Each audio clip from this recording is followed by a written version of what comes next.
This weekend, my most anticipated film of the year, Alien Romulus, drops in theaters. I've already seen it, so let's talk about it.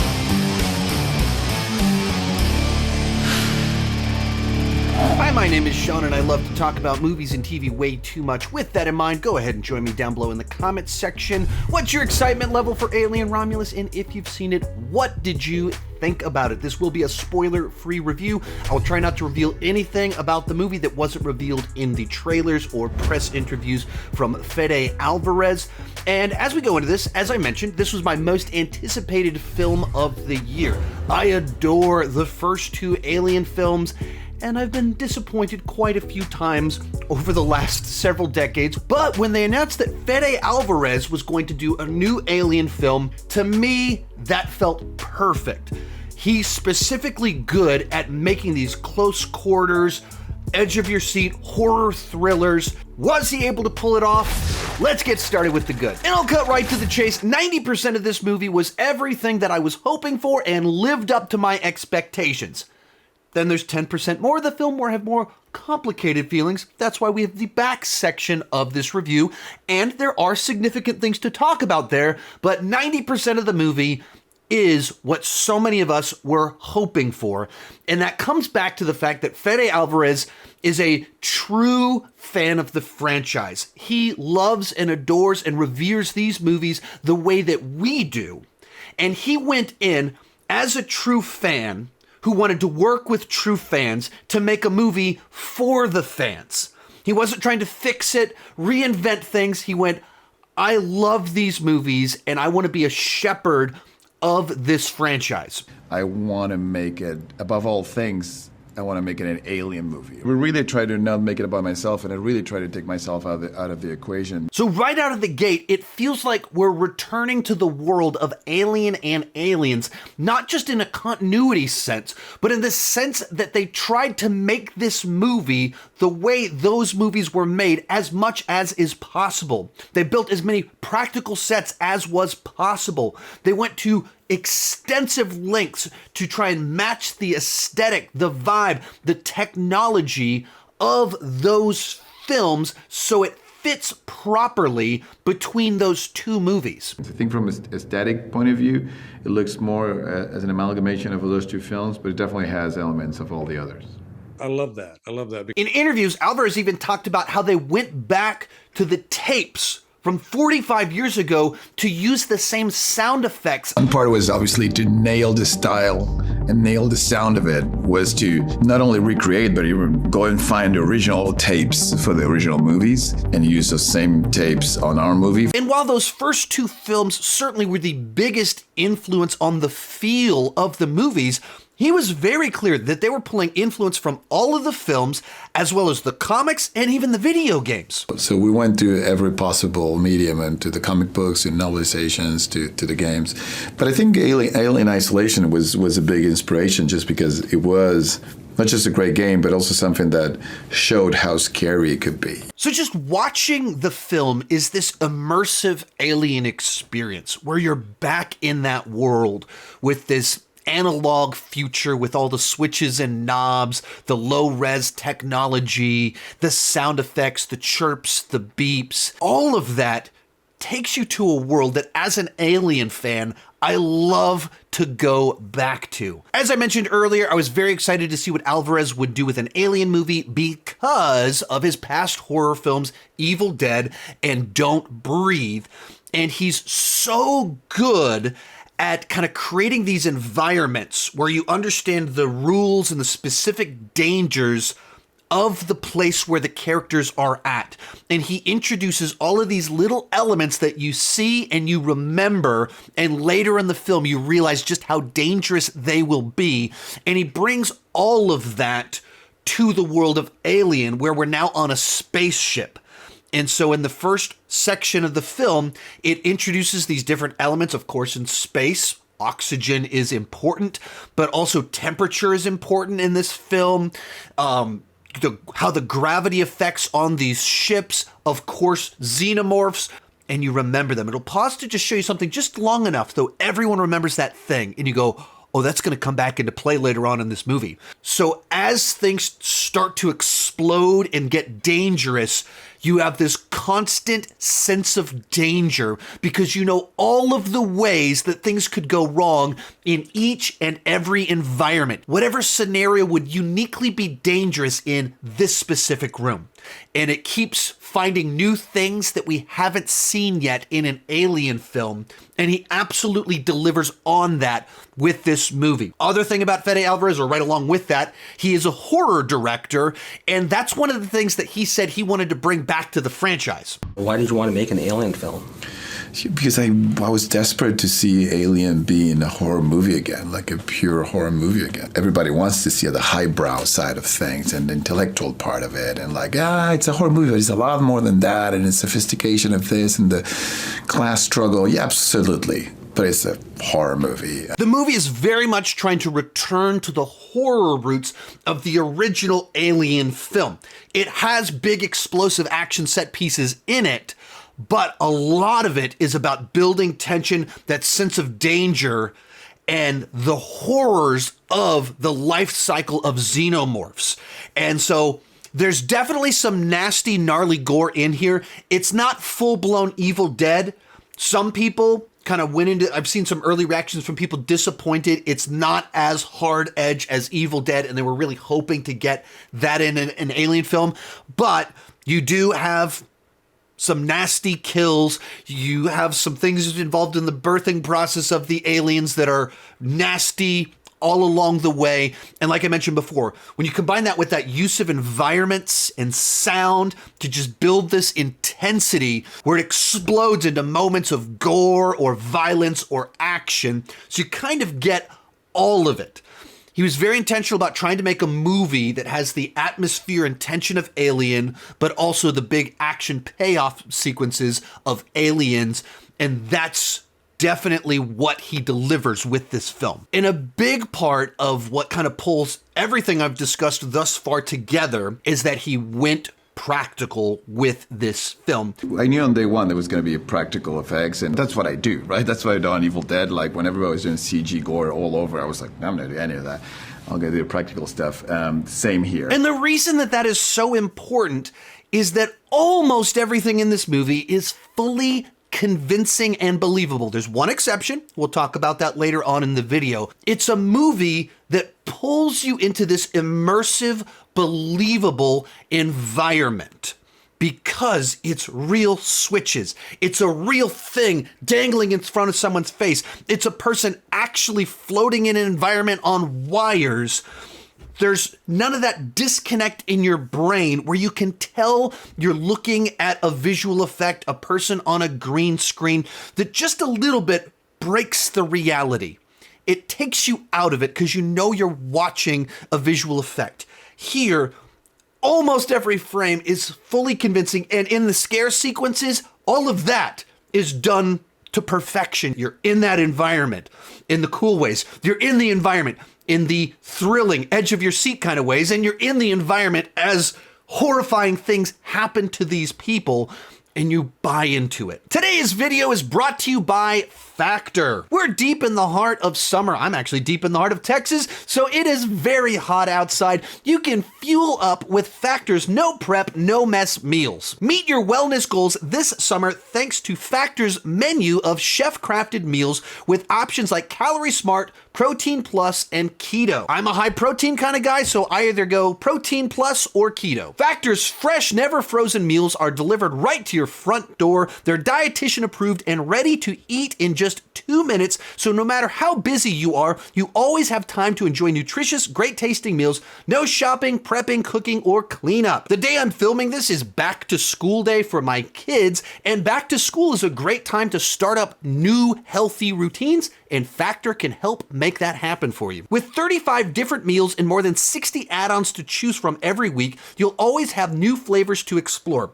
Make your day delicious from breakfast to dessert. Stay fueled with easy, nutritious options. I like to kick off my day with their protein shakes. Head to factormeals.com/SeanChandler50 and use code SeanChandler50 to get 50% off your first box plus 20% off your next month.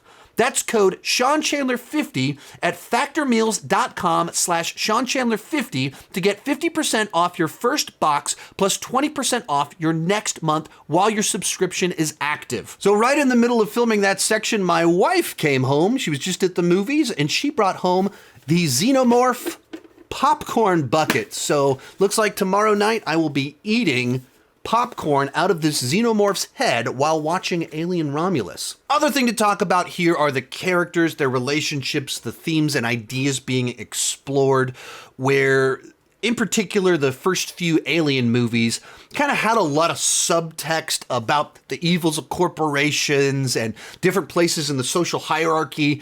And this movie kind of continues that sort of idea where we meet these essentially young orphans who are under the thumb of the corporation and in this desperate situation, just trying to figure out how to have a life with some sort of quality of life. And they're willing to do desperate things to try and achieve that. And so it kind of has that exploration. It's not as rich of a commentary as you got in the original film, but there absolutely is this subtext about the desperation of the impoverished. For me, Andy was easily the most interesting character. I was like, oh, I like what you're doing with this. Andy's the one that really kind of stands out as having kind of interesting exploration of character dynamics, his function, how he changes throughout the story, and just the way he's used, the performance, all of it. When you put it all together, Fede Alvarez, as a massive fan of the franchise, set out to make a movie for fans of the franchise, and to a very large percent, I believe he delivered exactly what fans want from this franchise. It is designed to be a combination of Alien and Aliens. It does a great job of that. It brings just enough of its own. I only mentioned this a little bit earlier, but it's pulling lore from movies outside of just Alien and Aliens. There's some Prometheus in there and other places are pulled together. And in doing so, it expands the lore, the corruption of the corporation, our understanding of everything that they were trying to do in new ways that are mostly satisfying or mostly all work for me. Definitely not 100%. 90%. This is the movie I've been waiting for pretty much my entire adult life. But we do have that 10% we need to talk about, and it is a significant 10%. So let's move on to the mixed aspects of the film. And with these aren't necessarily good or bad things. They're just additional things that need to be discussed about the film, either to prepare you to go see the film or help you decide if this movie will be right for you. First one on here is that it does have a slow start and it's a bit of a slow burn. A number of the early reactions to the film were largely positive, but they say, well, it takes a little while to get started. I would counter that by saying, right, it's an Alien movie. Watch the original Alien. It takes a long time for that movie to get going, and it's very slow. That's kind of part of the franchise. There's a slow buildup until things start to get wild and crazy, and it gets crazier and crazier and wilder and more tense as it goes along. That's what this movie does. But just go in knowing it does take a little while before kind of the action kicks in. Second thing to talk about here, Fede Alvarez apparently comes from the Christopher Nolan school of sound design. So there's definitely sequences in this movie where all of the immersive sound effects, environments, crowds, all that stuff can make it difficult to understand some of the dialogue in the film. And the question people keep asking, what movies do you need to watch before seeing Alien Romulus? So, this movie takes place between Alien and Aliens in the timeline, and while it does tell its own standalone story that works on its own, it's also very much following up on plot elements from films earlier in the timeline, as well as expanding the lore established in the earlier films. So, I would recommend that you watch Alien and Prometheus. The main plot line essentially is following up on the company's reaction to what happened in the first movie. There's connective tissue there. And likewise, the movie follows up on some of the ideas and plot points established in Prometheus. There's references there that the movie is clearer what's going on if you have Prometheus fresh on your mind. Now, I'm not a big Prometheus fan, but the way that it incorporated elements from that movie made sense and kind of pulled the lore together in a good way. I didn't notice any connections specifically to Alien Covenant, and because Aliens takes place later in the timeline, you don't need to watch Aliens before you see this film. There are some Easter eggs as well as fan service that's pulled from Aliens, but on a plot level, you don't need to see Aliens before you see this movie. But Aliens is one of the greatest movies ever made, so of course you should watch the movie Aliens. And the final thing I wanted to talk about here is how the inherent nature of this movie, I think, limits its greatness. And the exact thing that I kind of love about the film, that it's a movie by a fan, for the fans, also limits its potential for how great it can actually be. In an interview between Fede Alvarez and Ridley Scott started talking about certain classic 70s horror films and what made them classics. At that moment in time, there'd been 3 really good horror films. Texas Chainsaw Massacre, The Omen, The Exorcist. They were perfect engines of fear and terror, right? You're seeing things you hadn't seen before. And in that, I think you see where Hollywood is in this really tricky spot right now, where so many of the blockbusters coming out today are sequels, legacy sequels, or remakes of classics from decades past. In the 70s, the 80s, the 90s, a movie came out that was something that we had never seen before, and it was so exciting, and it made people like me fall in love with these franchises. And here we are, still making new entries in those franchises 30, 40, 50 years later. But we've seen it before. And because these franchises are so beloved from decades past, there's distinct patterns that the fandom expects from new entries. It's almost become sacred to us. The characters, the mythology, the way we interact with them has this whole other level to it because they've been with us for so long. And there's a defined experience and aesthetic that we want. If you deviate from it, why are we calling it an alien film? If you stick too close to it, well, we're just remaking a classic. If you do new things, it's bold and it's risky and you'll be polarizing. If you just stick to what's established, then you're playing it too safe. And so no matter what you do, you fall into one of two traps. A few months back, a 4-hour documentary on the making of Aliens came out called Aliens Expanded. And towards the very end of it, there's this great quote. One of the interesting things about all the Alien films is that they are so all over the place in terms of the genres that they riff on. All the films have a slight different tweak to how they enter the world and then what they get out of the world. So while the original Alien was this haunted house story in space, they went into it with all these ideas about social classes and the evils of corporations. When James Cameron was prepping Aliens, he'd been reading a bunch of books about the Vietnam War. I was reading a lot of books on Vietnam at the time. And the aftermath of it and how soldiers felt about it. And then Alien 3, a movie that I have a lot of negative things to say about it, you go into it and it is kind of this deep, dark exploration of death. Alien Romulus is the perspective of an Alien movie from an Alien fan for Aliens fans. The big inspiration for this Alien movie isn't outside sources, it's previous Alien movies. As an Alien fan, this movie goes through the full checklist of everything that I want from an Alien movie. And so it's very enjoyable for me. But inherently, it's a derivative work. It's creative inbreeding. Very good creative inbreeding, but it's creative inbreeding. It's kind of like a fantastic cover band. They even write songs in the style of your favorite band, so you're kind of getting new songs still, but it's not your favorite band.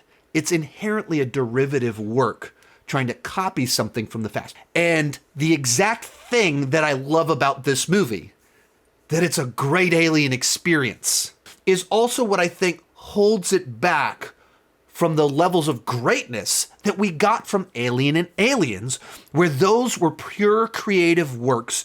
This movie doesn't bring those new ideas in. It does a fantastic job of doing what previous movies did in the past. From there, let's move on to the bad. Now, as we go into this, I mentioned earlier that 90% of this movie was everything that I wanted it to be. 10% were things that didn't work so great for me. First thing that didn't work for me, I can't go into too many specifics about it because it would kind of go into spoiler territory, but one way that they connected this movie to past films, I liked the idea of it. I had no issues with the concept of it. The specific execution was just a little bit off. And every time they went back to it, it was kind of the one thing in the movie that was less than convincing. The way that things looked was the one VFX in the movie that didn't work for me. You'll almost certainly know exactly what I'm talking about when you see the film.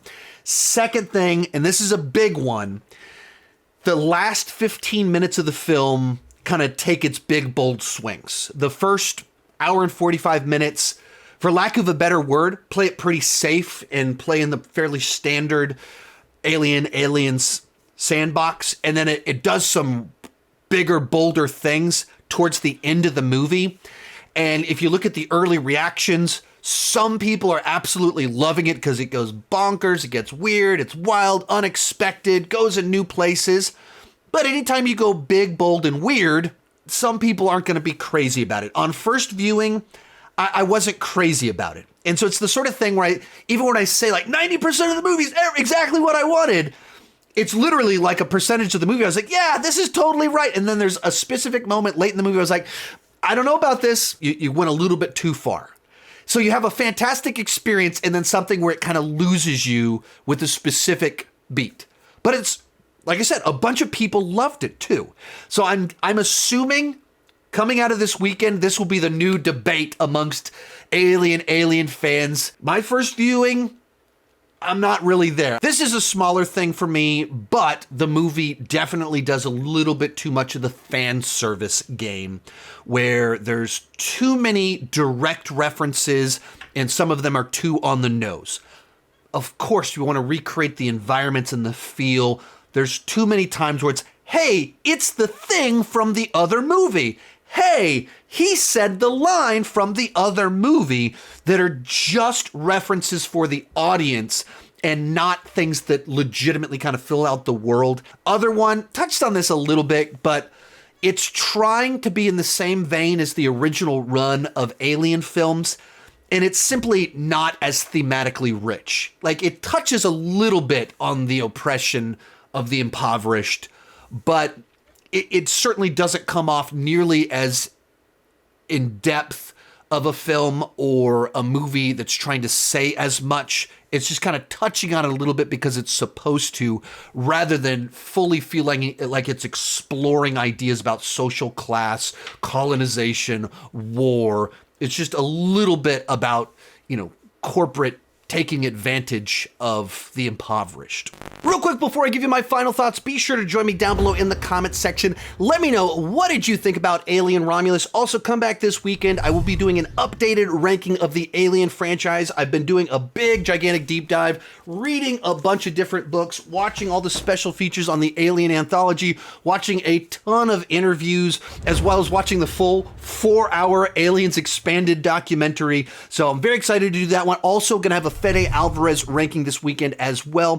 Put it all together, as I said at the beginning, Alien Romulus is 90% the movie that I wanted and expected. There are a couple of polarizing things in here that I wasn't crazy about, but in general, it delivers a great Alien experience. This is, for the most part, the Alien movie that I have been waiting for a long time. 10 minutes later. So since that cut, 10 minutes have passed as I've been trying to decide what to score this film.